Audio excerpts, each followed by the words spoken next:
Good morning सभी को। Good morning सभी को। क्लास दिख रही है?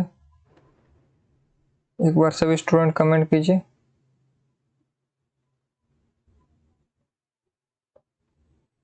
सभी को क्लास दिख रही है?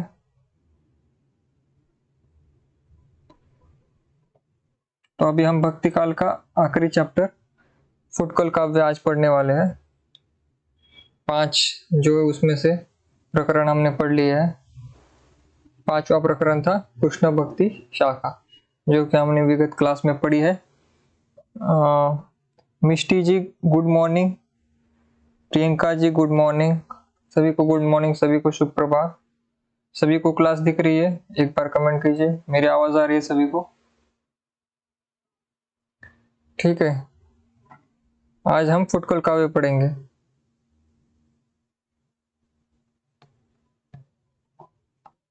विगत क्लास में किसी को कोई डाउट हो तो पूछ सकता है। ठीक है,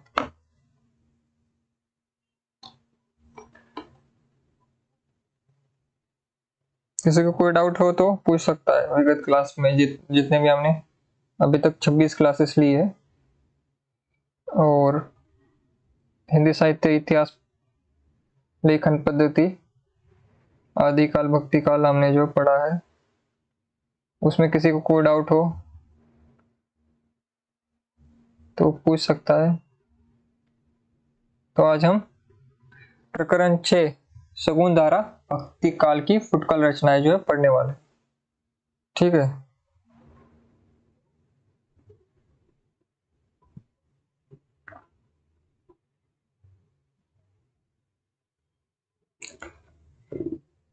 मिष्टी जी, प्रियंका जी, प्राची जी और सुरभि जी,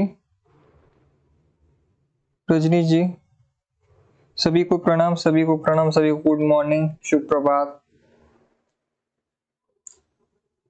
ठीक है, तो आज हम क्या पढ़ेंगे? भक्ति काल की फुटकल रचनाएं। फुटकल का अर्थ क्या होता है? फुटकल यानी कि छोटी मोटी रचनाएं जो भक्ति काल में लिखी गई।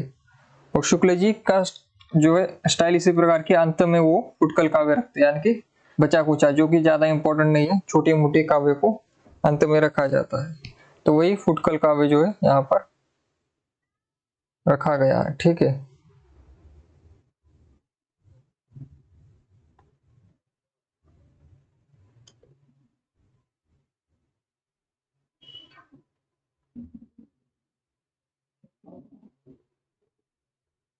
तो शगुन धारा भक्ति काल की फुटकल रचना, इसमें हम इस प्रकरण में देश की तत्कालीन राजनीतिक सामाजिक परिस्थितियों का वर्णन करते हुए भक्ति साहित्य से उसके संबंधियों की विवेचना की गई है। तो इस खंड में क्या है, इस प्रकरण में क्या है? सामाजिक और राजनीतिक परिस्थितियां शुक्ल जी ने बताई है। किस प्रकार की सामाजिक और राजनीतिक परिस्थितियां थी भक्ति काल में? कैसी परिस्थितियां थी? मुसलमानों का आक्रमण हो गया था भारत के उत्तरी भारत पर, और देव मंदिर ये सभी गिराए जा रहे थे, पूज्य पुरुषों का जो अपमान हो रहा था। इस प्रकार की जो राजनीतिक परिस्थिति थी। और सामाजिक परिस्थिति क्या थी?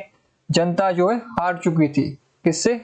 पहाड़ी आक्रमण से वो दब गई थी, वो वीरता के गीत नहीं गा रही थी। जैसे कि आपने आदिकाल में देखा कि वो वीरता के गीत अब भक्ति काल में आकर गाना उन्होंने बंद कर दिया, क्योंकि उन पर हमले हो रहे थे, उनके मंदिर गिराए जा रहे थे, उनके पूज्य पुरुषों का अपमान हो रहा था। तो वीरता पूरी तरह से जो है समाप्त हो चुकी थी जनता के हृदय से। जनता हारी हुई थी, थकी हुई थी, निराश थी। तो इसी जनता के लिए उस समय किसका, कौन सहारा बन के आया? कौन तिनके का सहारा बना? भक्ति का नाम, यानी कि ईश्वर का नाम लेना, जो कि रामानंद लेकर आए, जो कि महाराष्ट्र से नामदेव लेकर आए और दक्षिण भारत से रामानंद लेकर आए। वो भक्ति का तिनका लेकर जो है समाज जो है फिर से खड़ा हो गया। किस समय में? भक्ति काल में। तो ये राजनीतिक और सामाजिक परिस्थितियां थी शगुन धारा जब भक्ति काल चल रहा था। ये जो बड़ा जो आपको खाका तैयार करके रखना है, कि मोटा मोटा खाका तैयार करके रखना है कि भक्ति काल का समय क्या था, परिस्थितियां कैसी थी। तब बाहरी आक्रमण थे, लेकिन आदिकाल में बाहरी आक्रमण नहीं थे। आदिकाल में वहां पर जो है यहीं के जो भारत के राजा थे वही शासन करते थे, इसलिए वहां पर जो है आपको वीरता के वर्णन दिखाई देते। बाहरी आक्रमण होते थे लेकिन इतने बड़े तौर पर नहीं कि पूरी जो है बड़े क्षेत्र पर बाहरी लोगों का जो है राज्य हो। तब राज्य थोड़ा थोड़ा हो रहा था। जैसे आपने देखा मोहम्मद गोरी आक्रमण करता है पृथ्वीराज रासो में, आपने पढ़ा है, वो भी बाहर से ही है। लेकिन तब पृथ्वीराज चौहान जैसे जो राजा थे, हिंदू राजा थे, जो कि वहां पर लड़ सकते थे और देश को और वहां के क्षेत्र को बचा सकते थे। तो ये आदिकाल की परिस्थिति थी। और भक्ति काल की परिस्थिति उसकी उलट थी। हिंदू राजा जो है और ये जो इंडियन लोग थे जो कि यहाँ से मूल के थे, उनकी जो है सत्ता चली जा रही थी और बाहर के जो लोग आ रहे थे उनकी सत्ता बढ़ती जा रही थी। ठीक है, यही इसी प्रकार का भक्ति काल के बाद आपको दूसरा नव जागरण, पहला ये कौन सा है, पहला जागरण है। भक्ति काल को हम पहला जागरण कहते हैं।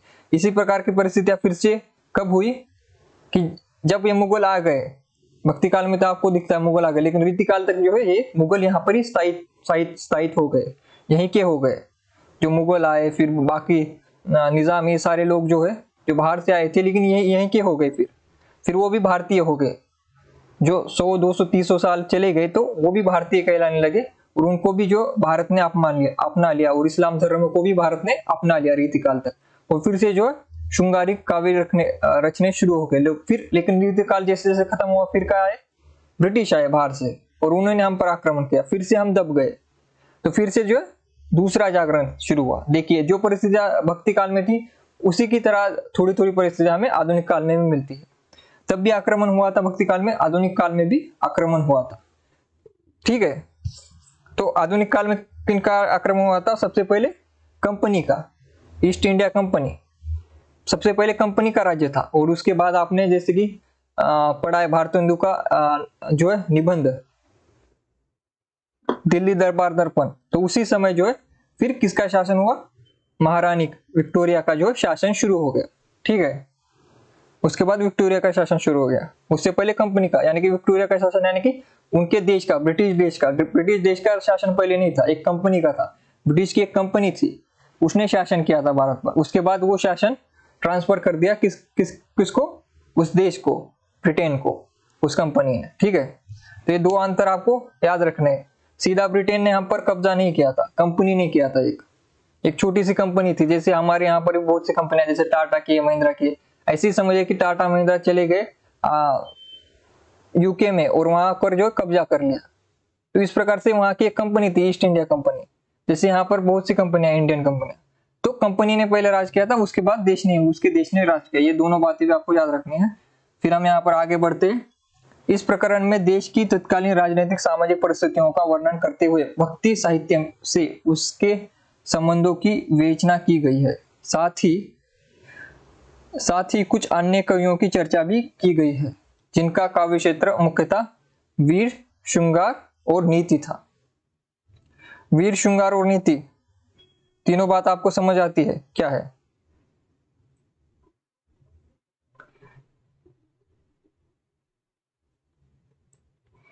तीनों में अंतर आपको पता है ना? वीर, श्रृंगार और नीति में क्या है? राजनीतिक और सामाजिक परिस्थितियां। अब हम राजनीतिक और सामाजिक परिस्थितियां देखेंगे भक्ति काल की। जिन राजनीतिक और सामाजिक परिस्थितियों के बीच भक्ति का काव्य प्रवाह उमड़ा, उनका संक्षिप्त उल्लेख आरंभ में ही हो चुका। आरंभ में यानी कि पहला प्रकरण क्या है? परिचय वाला। उसमें शुक्ल जी क्या कहते हैं? देश में मुसलमान सत्ता आ गई और यहाँ पर देव मंदिर तोड़े गए। ये सारी बातें जो है पहले प्रकरण में कह चुके हैं शुक्ल जी। तो आरंभ में हो चुका है। वह प्रवाह राजाओं या शासकों के प्रोत्साहन आदि पर अवलंबित न था, वह जनता की प्रवृत्ति का प्रभाव था, जिसका प्रवर्तक काल था। न तो उसको पुरस्कार या यश के लोभ ने उत्पन्न किया था और न ही भय रोक सकता था। उसका प्रवाह काल के बीच अकबर ऐसे योग्य और गुणग्राही शासक का भारत के अधीनेश्वर के रूप में प्रतिष्ठित होना एक आकस्मिक बात थी। तो यहाँ पर किसकी प्रशंसा करते हैं वो? अकबर की।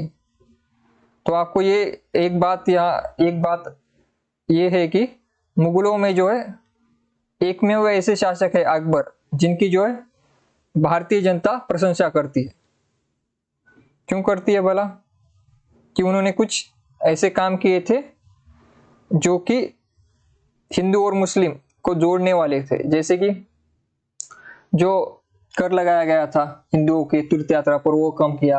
फिर हिंदू मुसलमान दोनों को जो है समान अधिकार दिए, दोनों को जो है अपनी धर्म के अनुसार पूजा पाठ करने का, मस्जिद जाने का अधिकार दिया।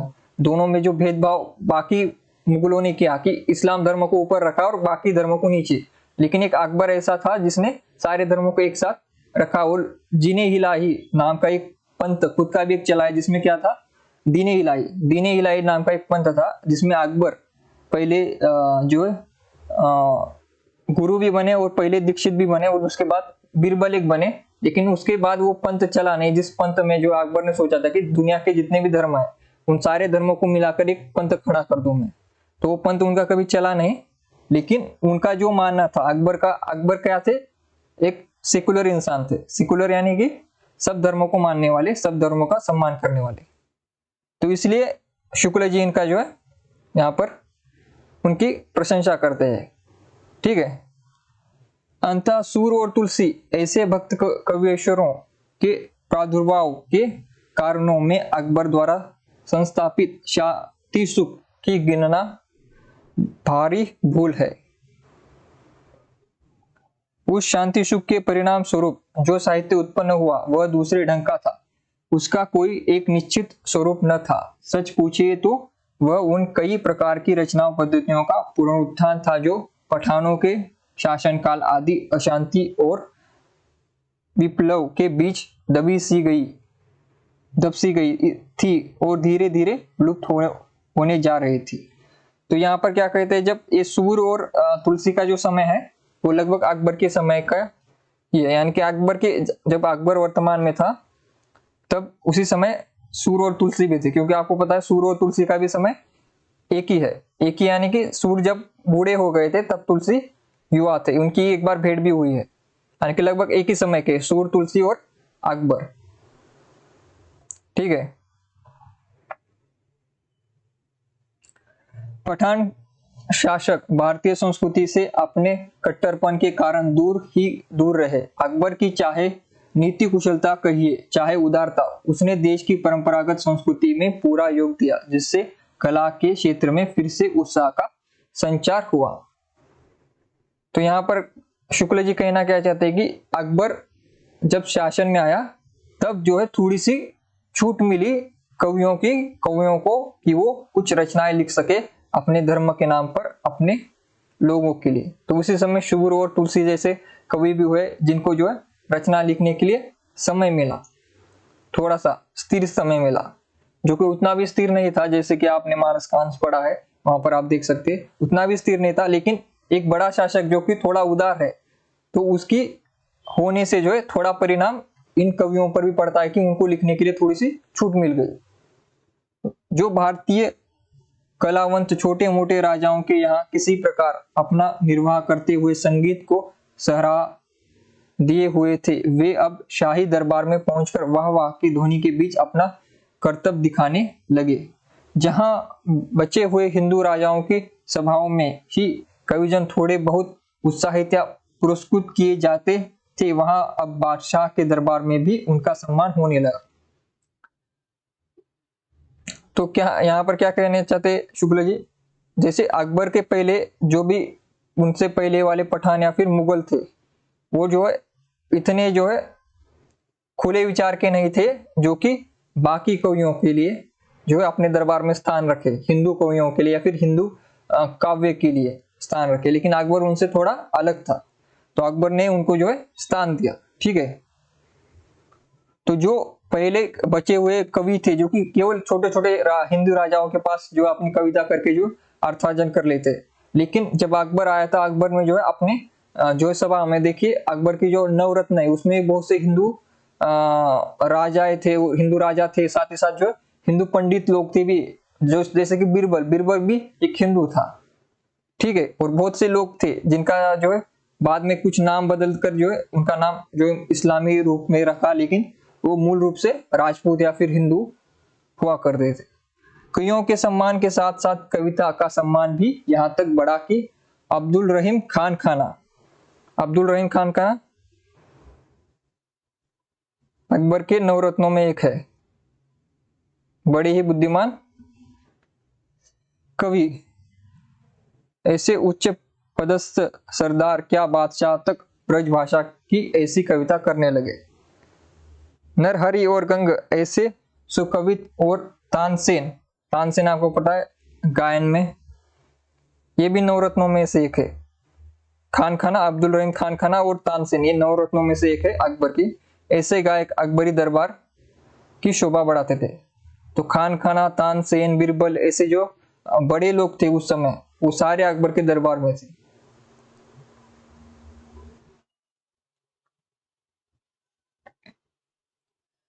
सिंह जी सुप्रभात, सुप्रभात पूजा जी और कौन है, प्राची जी। तो सभी को परिस्थितियां तो समझ रही है ना। तो भक्ति काल की परिस्थितियां क्या थी?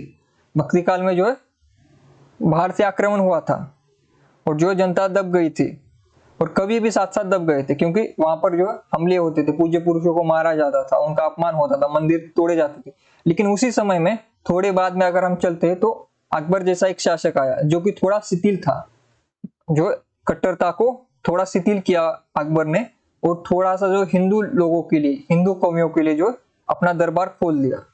तो उसी समय जो है कबीर ने, उसी समय जो है तुलसी और सूर जैसे कवि हुए जो कि अपनी रचनाएं कर सके। ठीक है, यह अनुकूल परिस्थिति हिंदी काव्य को अग्रसर करने में अवश्य सहायक हुई। वीर, श्रृंगार और नीति की कविताओं के आविर्भाव के लिए विस्तृत क्षेत्र फिर खुल गया। फिर खुल गया, किसके द्वारा खुला? अकबर के द्वारा। जैसा कि आरंभिक काल में देखा जा चुका है कि फुटकल कविताएं अधिकतर इन्हीं विषयों को लेकर छप्पे कवित्व सेवैयों और दोहों में हुआ करती थी। तो सेवैया का दूसरा नाम किसी एक कवि पर पड़ा हुआ है। कौन सा कवि था? हमने कल पढ़ा था कि एक कवि ऐसा हुआ भक्ति काल में कि उसने इतनी मधुर सेवैया लिखी कि लोग सेवैयों का नाम भूलकर उसके नाम से सेवैयों को पहचानने लगे। वो कौन कवि था? जल्दी कमेंट कीजिए। मुक्तक रचनाओं के अतिरिक्त प्रबंध काव्य परंपरा ने भी जोर पकड़ा और अनेक अच्छे आख्यान काव्य भी इस काल में लिखे गए। मुक्तक के साथ साथ आख्यान, आख्यान काव्य में क्या थे? आख्यानों में प्रबंध काव्य लिखे जाते हैं। फिर मसनवी शैली का प्रयोग करके सूफी कवि भी लिखते थे। इसमें संदेह नहीं कि अकबर के राजत्व काल में एक ओर तो साहित्य की चली आती हुई परंपरा को प्रोत्साहन मिला, दूसरी ओर भक्त कवियों की दिव्य वाणी का स्रोत उमड़ चला। इन दोनों की सम्मिलित विभूति से अकबर का राजत्व काल जगमगा उठा और साहित्य के इतिहास में उसका एक विशिष्ट स्थान हुआ। तो ये पॉइंट आपको नोट करके रखना है। शुक्ल का कथन, शुक्ल जी अकबर के बारे में क्या कहते हैं, या फिर इसमें से अकबर यहाँ पर जो अकबर है इसे काटकर अकबर को, ऐसे ही जो परीक्षा में पूछा जा सकता है कि ये शुक्ल जी किस राजा के बारे में कह रहे हैं, या फिर ये कथन किसने कहा है अकबर के लिए, ऐसा भी आ सकता है।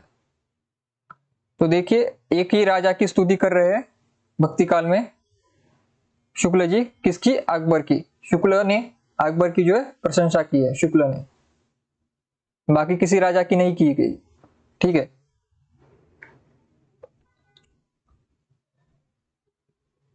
सीमा जी का उत्तर सही है, रजनी जी का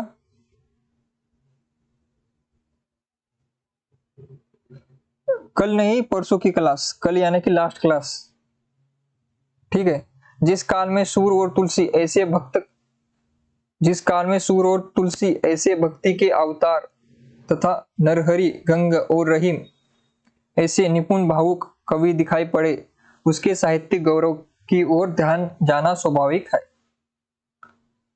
क्यों? अभी यहाँ पर इस काल के ऊपर हमें फोकस क्यों करना है? शुक्ल जी कह रहे क्योंकि इसी काल में सूर जैसे, तुलसी जैसे बड़े कवि हुए। आपको पता है सूर और तुलसी बहुत बड़े कवि है। साथ ही साथ नरहरि, गंग और रहीम एक बड़े कवि जो निपुण भाविक कवि हुए, इसलिए सुवर्ण काल कहा जाता है। इसी काल में मीरा भी है, स्त्री। हमें जो आदि काल में स्त्रियां नहीं मिलती उतने प्रखर रूप में, लेकिन भक्ति काल में हमें एक स्त्री मिलती है, मीराबाई, और बाकी सहजाबाई, ये भी 2-3 और कवित्रियां भी मिलते हैं हमें। ले तो ये काल जो है स्त्रियों के लिए भी काफी सुवर्ण का रहा, पुरुषों के लिए भी रहा। तुलसी सूर जैसे बड़े कवि भी इसी काल में हुए, जैसे जैसे कवि भी इसी काल में हुए, कबीर जैसे कवि भी इसी काल में हुए, इसलिए भक्ति काल जो है सवर्ण काल है। फुटकल खंड में कवियों की चर्चा इस क्रम में की गई है। फुटकल कवियों में कौन कौन है? चिल्हल, लालच दास, कृपाराम महापात्रा, नरहरि बंदीजन, नरोत्तम दास बड़े हैं, आलम, महाराजा टोडरमल जो है अकबर के नवरत्नों में आते, अकबर के दरबार के थे, और ये राजा भी थे। टोडरमल तुलसी के मित्र भी थे।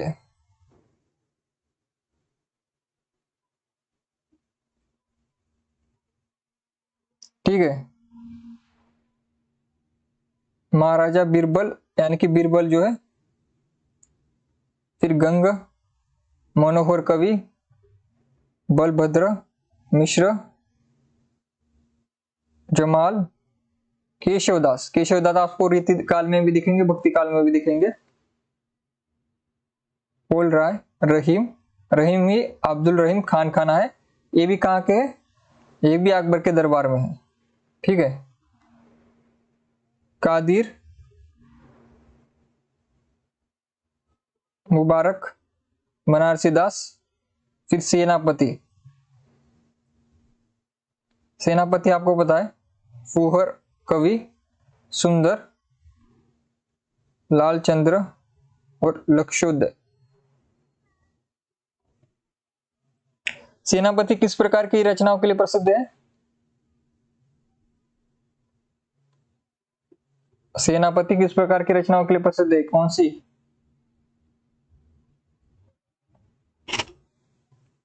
उत्तर दीजिए जल्दी।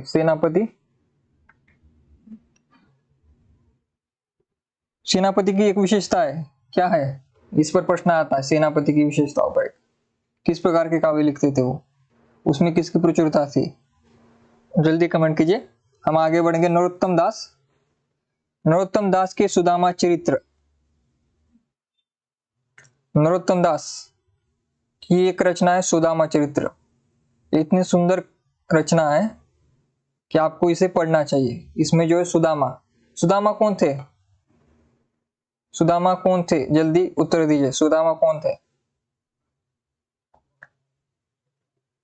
नरोत्तम दास के सुदामा चरित्र के विषय में लिखा है, इसमें घर की दरिद्रता का बहुत ही सुंदर वर्णन है। यद्यपि यह छोटा है, पर इसकी रचना बहुत ही सरस और हृदय ग्राहिणी है और कवि की भावुकता का परिचय देती है।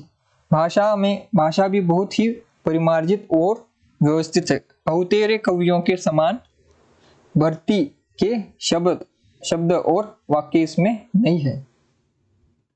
तो जो नरोत्तम दास की सुदामा चरित्र काफी उत्तम काव्य है और काफी सुंदर और भावुक काव्य है। अगर आप पढ़ोगे तो आपकी आंखों से आंसू जरूर आएंगे।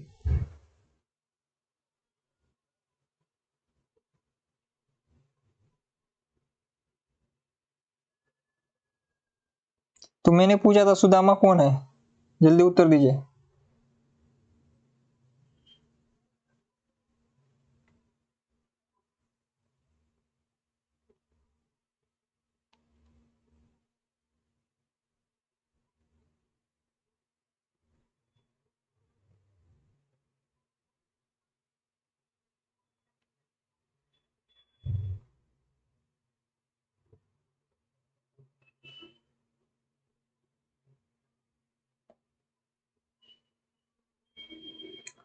सुदामा कौन है, किसके मित्र है?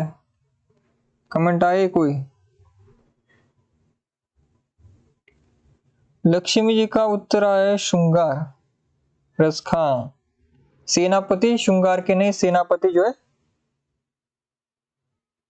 ऋतु वर्णन के है। ऋतु वर्णन सेनापति जैसा किसी ने नहीं किया। किसके लिए प्रसिद्ध है सेनापति? ऋतु वर्णन के लिए। और मैंने ये पूछा था सुदामा कौन है? सुदामा कृष्ण के मित्र है, कृष्ण के बाल काल के मित्र है। और ये कौन है? जाति के ब्राह्मण है सुदामा। इसलिए जो है एक काम नहीं कर सकते, जैसे व्यापारी बेच सकता है तेल या फिर कुछ 10 चीजें, लेकिन ये ब्राह्मण होने के कारण इनको सिर्फ पूजा अर्चना और भिक्षा ही मांगकर अपना पेट भरना पड़ता था। इसलिए कोई जो है भिक्षा उनको देता नहीं था। तो इनकी स्थिति क्या हो गई थी कि इनके घर में खाने के लिए अन्न दाना कुछ था नहीं। इनके बेटा जो है भूखा जो सोता था और पत्नी भी भूखी। तो एक दिन उनकी पत्नी ने सलाह दी कि आपके मित्र कृष्ण है, द्वारिकादास है, राजा है, इतने बड़े अमीर है, एक बार उनसे भेंट कीजिए और उनसे कहिए कि हम दरिद्र, हमारी कोई मदद कर दो। तो उसी पर जो है सुदामा चरित्र है कि सुदामा जाते हैं, उनकी पहले तो दरिद्र का वर्णन है कि किस प्रकार से जो है एक जो है सच्चा प्रामाणिक ब्राह्मण उसकी स्थिति क्या होती है, वो इसका वर्णन है। पहले दारिद्र का वर्णन है, घर की दरिद्रता का वर्णन है, बहुत ही सुंदर। उसके बाद जो है कृष्ण से मिलन है उनका, फिर उनका जो है जीवन कैसे बदल देते हैं कृष्ण, ये भी आपने बहुत बार देखा होगा, पढ़ा होगा।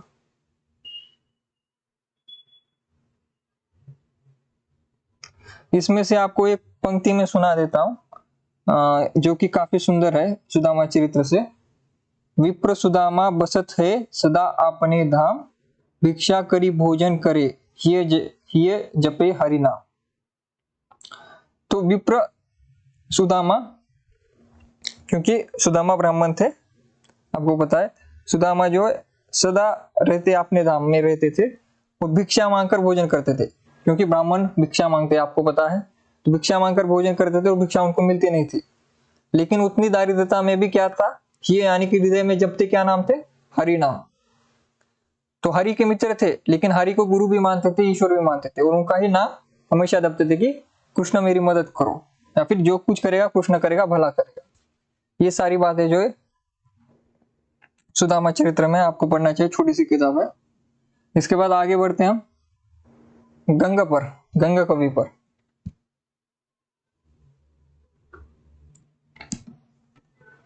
सरस हृदय के अतिरिक्त वाग वेदज्ञ भी उनमें प्रचुर मात्रा में था। वीर और श्रृंगार रस के बहुत ही रमणीय कवित्व उन्होंने कहे हैं। कुछ अनुक्तियां भी बड़ी मार्मिक है। हास्य रस फूट भी बड़ी निपुणता से ये अपने रचनाओं में देते हैं। घोर अतिशयोक्ति पूर्ण वस्तु व्यंग पद्धति का विरह ताप का वर्णन भी इन्होंने किया है। उस समय की रुचि को रंजित करने वाले सब गुण इनमें वर्तमान थे, इसमें कोई संदेह नहीं। तो गंगा कवि क्या है? अतिशोक्तिपूर्ण काव्य लिखते थे, और क्या है? सरस हृदय के जो है वाक्पटु कवि थे। इसके बाद केशव दास, कठिन काव्य के प्रेत। कठिन काव्य के प्रेत कौन है? केशव ही है, ठीक है। तो अभी केशव हमारे लिए भक्ति काल में इतने प्रमुख नहीं, लेकिन रीति काल में हमारे लिए इंपॉर्टेंट है, और भक्ति काल में भी आपको याद रखना है। लेकिन ये दोनों जगह पर आते हैं, रीति में भी आते हैं, भक्ति में भी आते हैं, क्योंकि ये बॉर्डर पर खड़े थे। इधर भक्ति खत्म हो रही थी, उधर रीति शुरू हो रही थी, तो ये बॉर्डर पर खड़े हो गए, बॉर्डर के आदमी है ये, ठीक है। ये अपने समय के प्रधान साहित्य शास्त्रज्ञ कवि माने जाते हैं। तो ये क्या थे? साथ ही साथ काफी विद्वान आचार्य भी थे। केशव क्या है? आचार्य है। आपको ये भी याद रखना है, कवि केवल कवि नहीं है, ये कवि प्लस आचार्य है, दोनों है केशव, ठीक है। इनके आविर्भाव काल से कुछ पहले ही रस अलंकार आदि काव्यांगों के निरूपण की और कुछ कवियों का ध्यान जा चुका था। यह स्वाभाविक भी था, क्योंकि हिंदी काव्य रचना प्रचुर मात्रा में हो चुकी थी। लक्ष्य ग्रंथों के उपरांत ही लक्ष्य ग्रंथों का निर्माण होता है। लक्ष्य ग्रंथ के उपरांत ही लक्षण ग्रंथ का। पहले लक्ष्य ग्रंथ आप जो लिखे जा चुके थे तो अभी लक्षण ग्रंथ की समय आ गया था। उसी में जो हाथ किसने अपनाया? केशव ने। केशवदास जी संस्कृत के पंडित थे।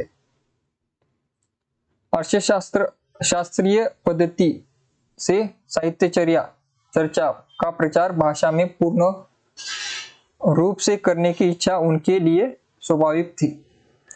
अब तक किसी कवि ने संस्कृत साहित्य शास्त्र में निरूपित काव्यांगों का पूरा परिचय नहीं कराया था। यह काम केशवदास जी ने किया। तो केशवदास क्या है, अपने समय से जो है काफी पीछे उनकी बुद्धि चलती थी केशव की। केशव का जन्म हुआ था रीति और भक्ति के बीच में, और तब संस्कृत भाषा जो है जनता की भाषा हुआ न करती थी। लेकिन वो थे संस्कृत के पंडित, तो उनके पास नॉलेज था। तो इस नॉलेज को क्या करे वो, ऐसे तो ज्ञान जो है बर्बाद तो होने नहीं देंगे। तो उन्होंने संस्कृत भाषा का जो है पांडित्य जो है भक्ति काल और रीति काल में लाकर खड़ा कर दिया, जो कि जनता की भाषा थी ही नहीं। इसलिए उनको कठिन काव्य का प्रेत कहा जाता है। अगर मैं संस्कृत में अचानक हिंदी साहित्य संस्कृत में पढ़ाने शुरू कर दूं तो सभी जो क्लास में स्टूडेंट है सारे के सारे भाग जाएंगे। तो वही भगाने का काम केशव ने भी किया था। ठीक है, तो ये क्या है, इसमें केशव के लिए पहली बात है अलंकारवादी आचार्य है ये, क्योंकि केशव काफी इंपॉर्टेंट है हमारे लिए। याद रखिए, रीति और भक्ति दोनों में ही केशव हमारे लिए इंपॉर्टेंट है। बाकी जो है गंगा बिंगा ये छोटे कवि है, केशव हमारे लिए बड़ी कवि है। अलंकारवादी आचार्य ये काव्य में अलंकार का स्थान प्रधान समझने वाले चमत्कारवादी कवि थे। जैसा कि इन्होंने स्वयं कहा है, यद्यपि सुजाति सुलक्षणी सुरभन सरस सुवृत्त भूषण बिनु न विराजयी कविता बनिता मिथ्य।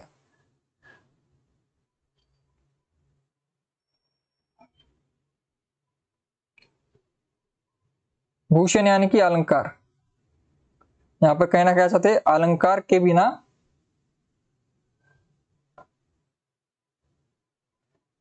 बिना क्या है, कविता नहीं हो सकती।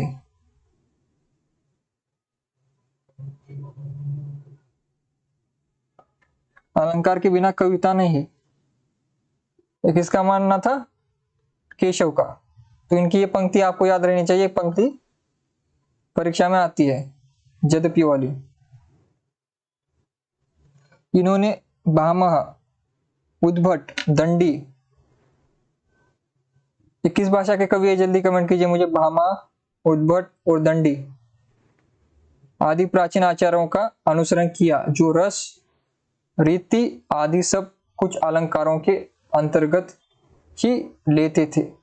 साहित्य शास्त्र को अधिक व्यवस्थित और सुमन्वित रूप में लाने वाले मम्मट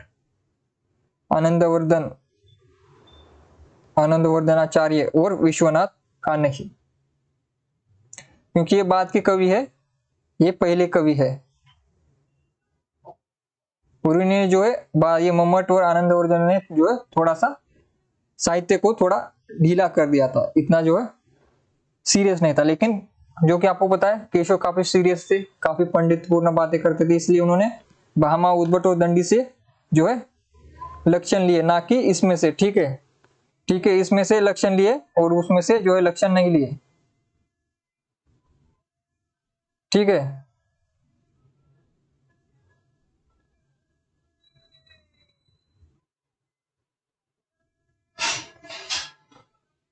फिर आगे है अलंकार के सामान्य और विशेष दो भेद करके उन्होंने उसके अंतर्गत वर्ण की प्रणाली नहीं वर्ण के विषय भी ले लिए है। अलंकार शब्द का प्रयोग उन्होंने व्यापक अर्थ में किया है। वास्तविक अलंकार इनके विशेष अलंकार ही है। अलंकारों के लक्षण इन्होंने दंडी के काव्यदर्श दंडी की रचना है, आपको सभी को पता है। भारतीय काव्य शास्त्र जब आप पढ़ते हो वहां पर ये रचना आती है। से तथा बहुत सी बातें अमरचरित काव्य कल्पलता वृत्ति और केशव मिश्र कृत अलंकार शेखर से ली है। ये केशव मिश्र अलग है, केशवदास नहीं है, इनसे पहले वाले केशव मिश्र है। केशव के 50 या 60 वर्ष पीछे हिंदी में लक्षण ग्रंथों की जो परंपरा चली वह केशव के मार्ग पर नहीं चली। तो केशव के बाद जो 50-60 वर्ष बाद केशव की मृत्यु के 50-60 बाद जो काव्य लक्षण ग्रंथों की परंपरा चली उसमें जो है केशव का मार्ग किसने अपनाया नहीं है। काव्य के स्वरूप के संबंध में तो यह वह रस की प्रधानता मानने वाले काव्य प्रकाश और साहित्य दर्पण के पक्ष पर रही और अलंकारों के निरूपण में उसने अधिकतर चंद्रलोक और कुवलयानंद का अनुसरण किया। इसी से केशव के अलंकार लक्षण हिंदी में प्रचलित अलंकार लक्षणों से नहीं मिलते। केशव ने अलंकारों पर कवि प्रिया और रस पर रसिक प्रिया लिखी है। तो कवि प्रिया और रसिक प्रिया किसकी रचना है? केशव की। केशव दास।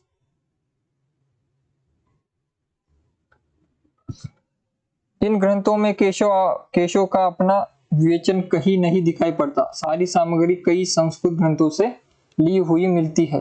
नामों में अवश्य कहीं कहीं थोड़ा हेरफेर मिलता है जिससे गड़बड़ी के सिवा और कुछ नहीं हुआ। तो जो है इन्होंने, आपको पता है संस्कृत के विद्वान थे और उन्होंने सारा जो है अपना काव्य अपनी रचनाओं में जो संस्कृत को जो है आधार ग्रंथ बनाया। और संस्कृत जब उस समय की भाषा थी नहीं, इसी कारण से जो है इनके सारी रचनाओं को जो है आगे चलकर किसी ने ग्रहण नहीं किया और उनके आगे भी जिसने लक्षण ग्रंथ लिखे, जैसे देखिए यहाँ पर पॉइंट है कि 50-60 वर्ष के बाद जो लक्षण ग्रंथ लिखे उन्होंने जो केशव का मार्ग क्यों नहीं अपनाया? क्योंकि केशव कठिन कवि थे। केशव ने संस्कृत का मार्ग चुना, जबकि उनको चुनना चाहिए था अपभ्रंश वाला या फिर जो वर्तमान समय में हिंदी चल रही थी उससे ग्रहण करना चाहिए। लेकिन उन्होंने काफी पुरानी भाषा को लिया, इसलिए जो है उनका काव्य सभी से अलग है, उनका अलंकार सबसे अलग है। फिर रामचंद्रिका अवश्य एक प्रसिद्ध ग्रंथ है, पर यह समझ रखना चाहिए कि केशव केवल उक्ति वैचित्र्य और शब्द क्रीड़ा के प्रेमी थे। उक्ति वैचित्र्य आपको पता है, उक्ति में विचित्रता उत्पन्न करना, बात को टेढ़ी कहना, सीधी नहीं कर टेढ़ी कहना, और एक कवि की कला होती है। बात टेढ़ी करना कवि का क्या कला है, कवि की कला है, ये तो अच्छी बात है। और दूसरा क्या है? शब्द क्रीड़ा यानी कि क्या करते थे, ये संस्कृत के पंडित आचार्य थे, इसलिए जो है संस्कृत निष्ठ कठिन शब्दों का प्रयोग करते थे, शब्दों के साथ खेलते थे, जिससे उनकी जो पांडित्यपूर्ण ज्ञान का जो प्रचार हो या फिर लोग माने कि ये काफी पढ़ा लिखा आदमी है, इसके लिए वो शब्द क्रीड़ा करते थे। जीवन के नाना गंभीर और मार्मिक पक्षों पर उनकी दृष्टि नहीं थी, जबकि उनका फोकस कहां पर होना चाहिए कवि का? जीवन की नाना गंभीर और मार्मिक पक्षों पर। और भाषा क्या होनी चाहिए? सरल। कवि की भाषा सरल होनी चाहिए।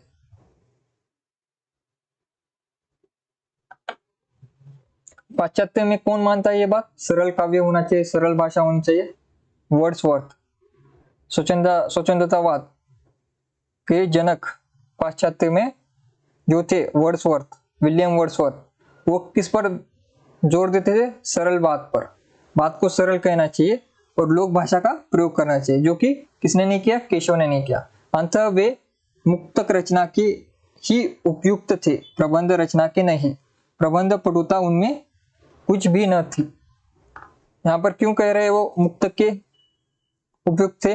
क्योंकि उन्होंने जीवन के नाना गंभीर और मार्मिक पक्षों पर जो जोर नहीं दिया। और आपको पता है प्रबंध लिखने के लिए जीवन के सारे जो है पक्षों को रखना पड़ता है। आपको सुख दुख के सिवा भी जो है सारे कैरेक्टर्स जो भी होते प्रबंध काव्य में देखिए, जैसे कि एक कैरेक्टर नहीं, अगर कोई प्रबंध काव्य लिखा जाता है तो उसमें जो है केवल नायक नहीं, उसके साथ जो है बाकी जो भी पात्र है उन सभी के जीवन को दर्शाया जाता है, उनके जीवन में क्या क्या घटित हुआ, क्योंकि प्रबंध काव्य काफी बड़ा होता है, केवल नायक पर फोकस नहीं किया जाता।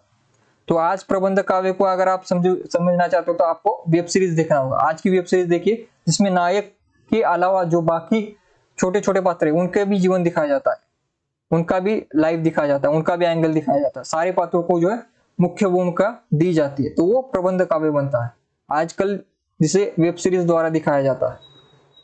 ठीक है।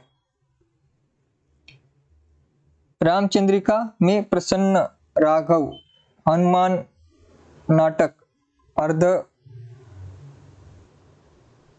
राघव कादंबरी और नेशथ की बहुत सी उक्तियों का अनुवाद करके रख दिया गया है। कहीं कहीं अनुवाद अच्छा न होने के कारण उक्ति विकृत हो गई है।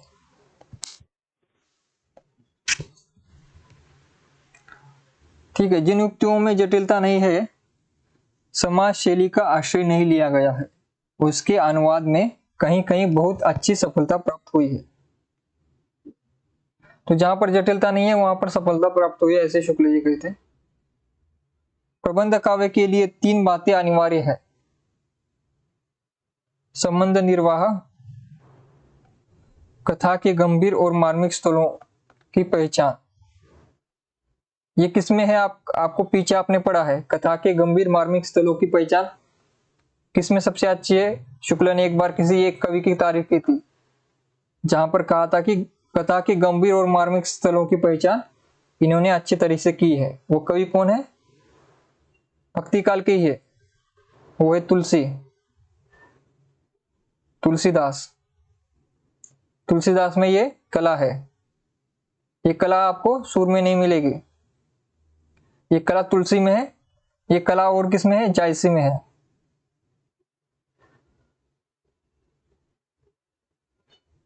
ठीक है। और तीसरा क्या है? दृश्यों की स्थापनागत विशेषता। ये सारे तत्व जो है प्रबंध काव्य में होने चाहिए, अनिवार्य बातें। क्या है? अनिवार्य, इन्हें छोड़ा नहीं जा सकता। संबंध निर्वाह का अर्थ क्या है? संबंध निर्वाह की क्षमता केशव में न थी। उनकी रामचंद्रिका अलग अलग लिखे हुए वर्णों का संग्रह सी जान पड़ती है। यानी कि जो भी कथानक है, कथानक आपको पता है प्रबंध काव्य में कथानक एक लाइन में चलता है, एक के बाद एक दृश्य होते, सभी एक दूसरे से जुड़े हुए होते, एक रस्सी की तरह। लेकिन केशव की रचना क्या है? छोटी छोटी टुकड़ों में बटी हुई रस्सी है और उसमें उन्होंने गांठ बांध दी है, और गांठ जहां पर पड़ती है वो रस्सी मजबूत नहीं होती और सुंदर भी नहीं होती। ठीक है।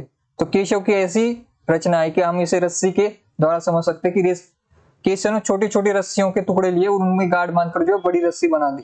लेकिन प्रबंध काव्य में ऐसी रस्सी होनी चाहिए कि वो शुरू से अंत तक जो एक ही हो, उसमें कहीं पर भी कट ना हो, कहीं पर भी गांठ ना पड़ी हो।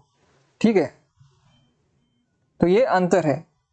संबंध निर्वाह जो है एक कथा का दूसरी कथा से संबंध, एक दृश्य का दूसरे से, एक सर्ग का दूसरे सर्ग से, ये जो है केशव में नहीं था। ठीक है। कथा का चलता प्रवाह न रख सकने के कारण ही उन्हें बोलने वाले पात्रों के नाम नाटकों के अनुकरण पर पद्यों से अलग सूचित करने पड़ते हैं। ठीक है। गंभीर मार्मिक स्थलों की पहचान, उन्हें एक बड़ा प्रबंध काव्य भी लिखने की इच्छा हुई और उन्होंने उसके लिए राम की कथा ले ली। किसने? केशव ने।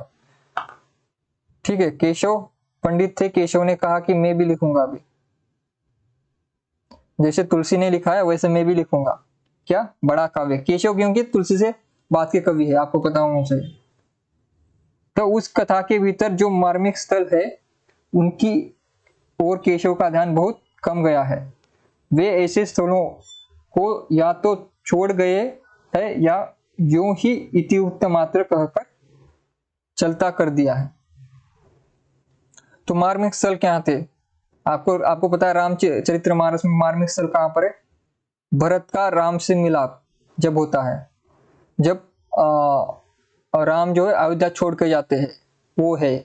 जब लक्ष्मण को शक्ति लगती है, वो क्या है? मार्मिक स्थल है। जब वन में जो भरत आते हैं, किसके पीछे? राम के पीछे, और वहां पर पादुका लेकर उनकी चले जाते हैं, वो एक मार्मिक स्थल है। जब राम जी का हनुमान जी से मिलाप होता है, भेंट होती है, वो वाला, ये वाले जो प्रसंग है उस पर जो है जोर देना चाहिए था, लेकिन वो काम केशव ने नहीं किया। ठीक है, तो ये सारी जो है आज की क्लास में हमने समझा। तो केशव की आलोचना करते हुए शुक्ल ने जो प्रबंध काव्य की 3 अनिवार्य बातें जो यहाँ पर बता दी है। संबंध निर्वाह, कथा के गंभीर और मार्मिक स्थलों की पहचान और दृश्यों की स्थापनागत विशेषता। ये परीक्षा में भी पूछा जा सकता है। प्रबंध काव्य के लिए 3 बातें अनिवार्य क्या है, और ये तीनों जो है, तीनों बातें जो है किसमें नहीं है, केशव में नहीं है। 2 बात हमने आज पढ़ी है। दृश्यों की स्थानागत विशेषता जो है कल पढ़ेंगे और केशव को खत्म कर देंगे। ठीक है, तो ये केशव की सारी रचना आपको पता होनी चाहिए। केशव किसके ज्ञानी थे, संस्कृत भाषा के ज्ञानी थे। वो संस्कृत में से उन्होंने किनको लिया है, उन्होंने लिया है भामा, उद्भट, दंडी, जो कि पहले के आचार्य थे, उनको लिया। लेकिन बात की जैसे आनंदवर्धन है, आनंदवर्धन का क्या है, जल्दी बताइए। आनंदवर्धन का ध्वन्यालोक, ध्वनि संप्रदाय, आनंद का ध्वनि संप्रदाय है। मम्मट का क्या है, मम्मट का भामा का, भामा से पहले कौन थे, भामा से पहले भरत मुनि थे। भरत मुनि पहले आचार्य, पहले कौन आते, भरत, फिर भामा। ठीक है, भरत ने ही कितने रसों की शुरुआत की, भरत ने 8 रसों की जो है उनका सूत्रपात किया है। उनके प्रवर्तक है 8, क्योंकि शांति जो है, शांति को छोड़कर बाकी सारे जो है भरत ने ही दिए है रस, क्योंकि नाटक में शांति रस का कोई स्थान नहीं है।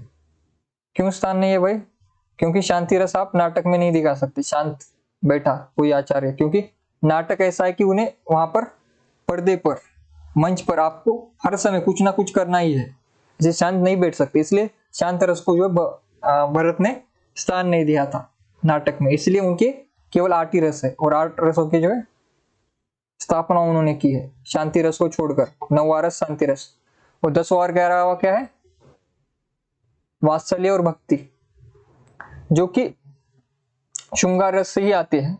वात्सल्य और भक्ति को हम किस में रखते हैं, श्रृंगार रस में। और रसों का राजा कौन है, जो हमारे 9 रस है, जो कि 10 और 11 जो है एक ही रस से निकले हैं, तो उन्हें हम प्रमुख नहीं मानते और उन्हें छोड़ देते। 9 रसों में राजा कौन है, रसों का राजा, कमेंट कीजिए।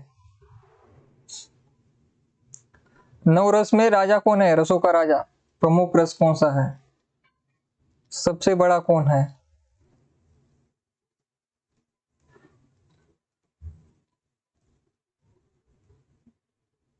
किस रस के चाचा विधायक है, चाचा हमारी विधायक है, ऐसा कौन कौन सा रस कहता है, किसकी चलती है रसों में सर है, जल्दी कमेंट कीजिए।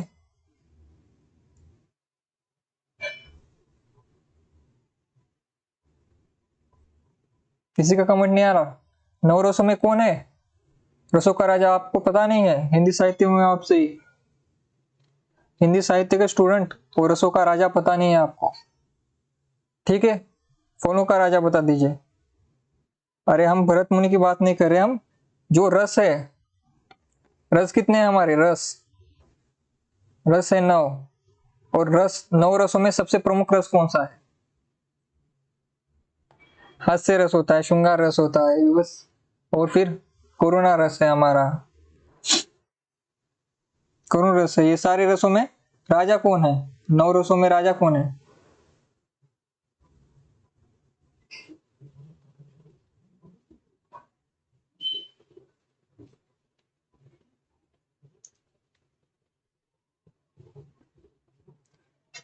जैसे कि श्रृंगार रस है हमारा,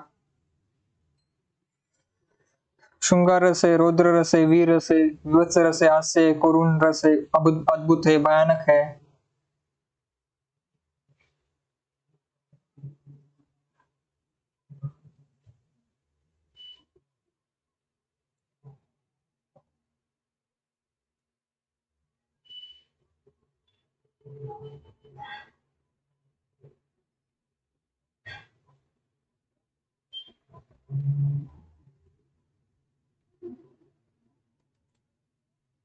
कौन कौन सा रस है?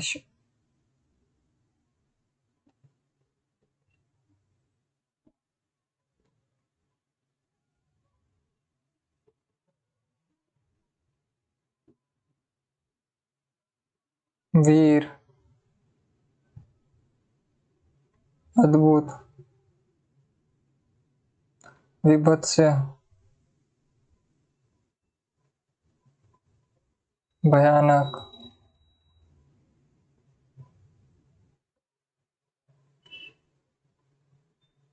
शांतिक है।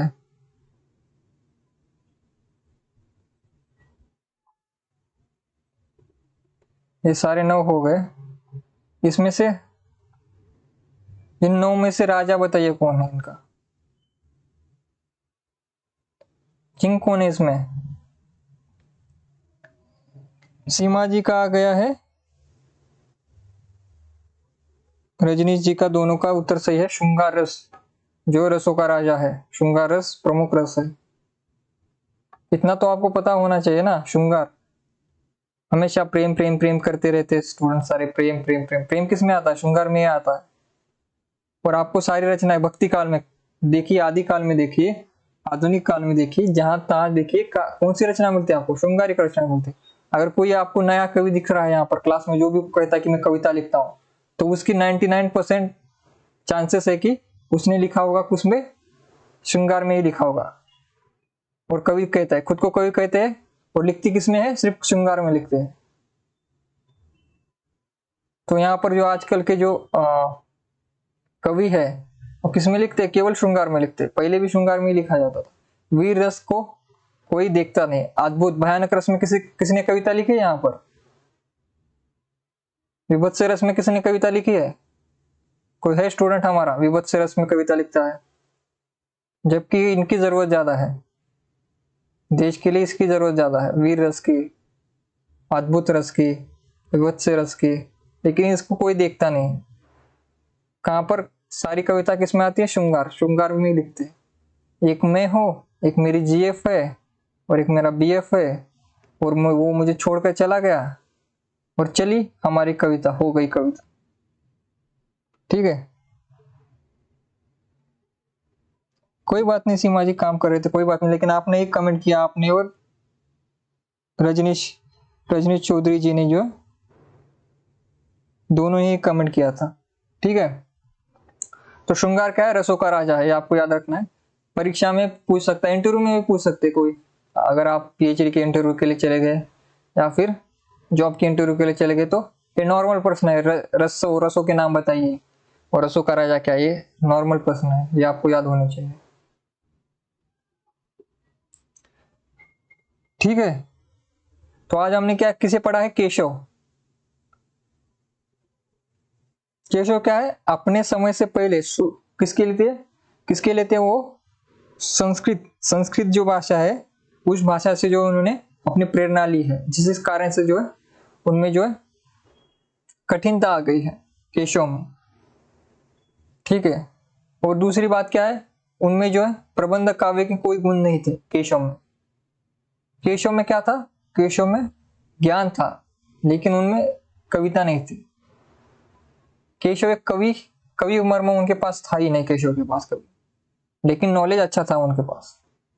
दो अलग बातें होती, किसी के पास नॉलेज होना और किसी का हृदय कवि होना, दो अलग बात होती। अगर किसी के पास साहित्य का नॉलेज है, व्याकरण का नॉलेज है, सारा व्याकरण पता है, और कविता कैसे लिखी जाती है, सारे नियम पता है, लेकिन इस नियमों और इसी सारे से जो कविता नहीं लिख सकता कोई। कविता कहाँ से आती है? कविता किससे आती है? भावों से आती है। अपने भाव होने चाहिए।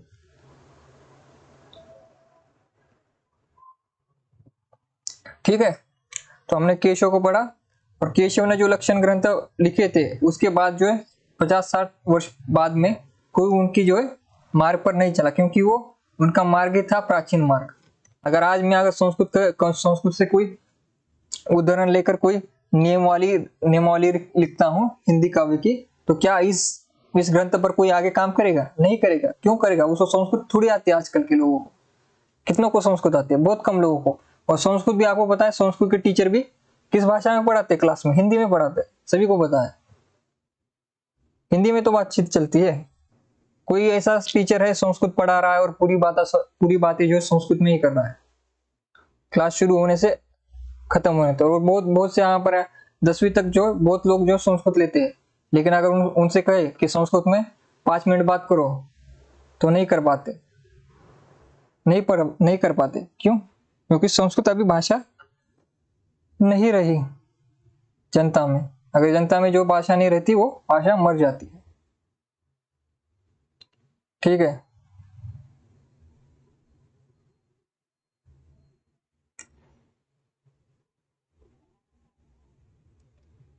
अलंकारवादी आचार्य कौन थे?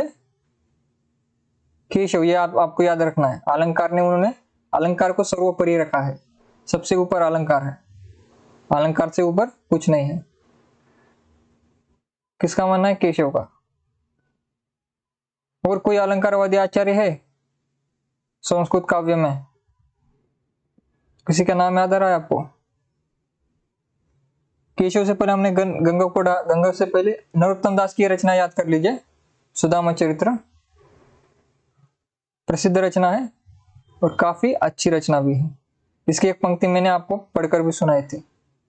छोटी सी किताब है सुदामा चरित्र। सुदामा कौन थे? कृष्ण के मित्र थे, बालपन के, जाति के ब्राह्मण थे। और क्या थी उनकी घर की हालत? दरिद्रता पूर्ण। आपने टीवी में भी ये सब कुछ देखा होगा, टीवी में भी आपको दिखाया जाता है, सभी ने देखा होगा ये टीवी में भी। तो वही सुदामा है ये। ठीक है। इन्हीं सुदामा चरित्र, इन्हीं से तो जो है आज के टीवी सीरियल इन्हीं को जो प्रेरणा लेकर लिखे गए हैं। इन्हीं से जो वो है अपना कथानक चुनते हैं, इन्हीं से स्क्रिप्ट बनाते हैं। जो हमारे पास पुराने ग्रंथ है उसी से जो है टीवी सीरियल्स बने हैं सारे। कृष्ण, अगर आपने बहुत से कृष्ण के सीरियल बहुत बने इंडिया में, तो इसमें सुदामा का चरित्र बार बार दिखाया गया। ठीक है। तो नरोत्तम दास की क्या है? सुदामा चरित्र। सुदामा पर लिखा गया सबसे उत्तम कवि यही है, नरोत्तम दास का। और नरोत्तम दास की अक्षय कीर्ति का ग्रंथ कौन है? यही है, सुदामा चरित्र। इसी एक ग्रंथ से जो है वो अमर हो गए हिंदी साहित्य में। ठीक है। ये भी बात आपको याद रखनी है थोड़ी। नरोत्तम दास थोड़े इंपॉर्टेंट है। उससे हमने क्या पहले क्या पढ़ा? हमने सूर तुलसी जैसे कवि के बारे में पढ़ा। ये किस में पढ़ रहे थे हम? राजनीतिक और सामाजिक परिस्थिति। तो वहां पर हमने किसे पढ़ा था? आज एक राजा को पढ़ा। क्या नाम था उसका? अकबर। अकबर जो कि मुगल राजा था। ठीक है। तो अकबर के बारे में शुक्ल जी क्या कहते हैं? शुक्ल जी उनकी तारीफ करते हैं यहाँ पर 2-3 जगह पर।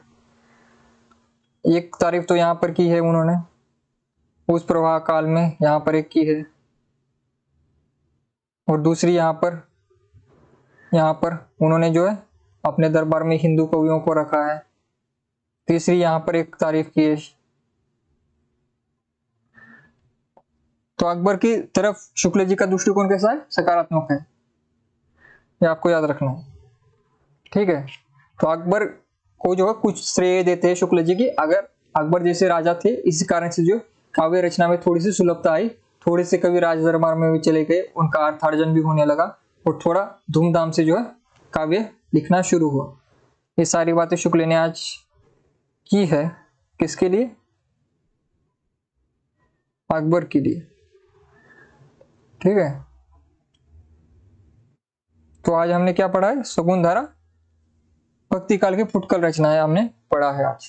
इसमें किसी को कोई डाउट है? आज 5 बजे पेपर 1 की क्लास भी है, 5 PM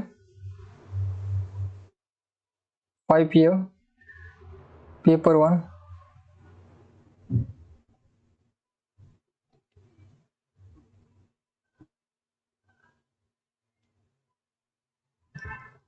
तो हमारा टाइम फिक्स है 5 PM का।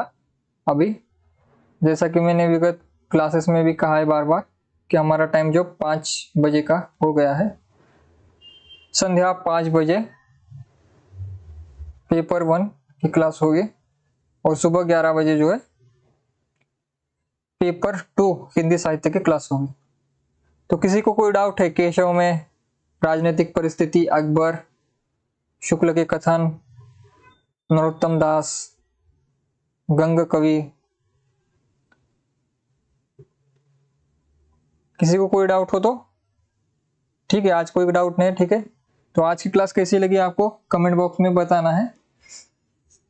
वीडियो को लाइक किया कीजिए, बहुत कम लाइक आते हैं और कमेंट तो आजकल जो है पहले जैसे पहली क्लासेस में जैसे कमेंट सारे स्टूडेंट करते थे, आजकल जो है स्टूडेंट जो है क्लास देखकर जो है वैसे ही चले जाते, कमेंट भी नहीं करते, फीडबैक भी नहीं देते। जैसे कि मैंने आपको बताया था फीडबैक देने के लिए क्लास का, हर क्लास का अलग फीडबैक होता है।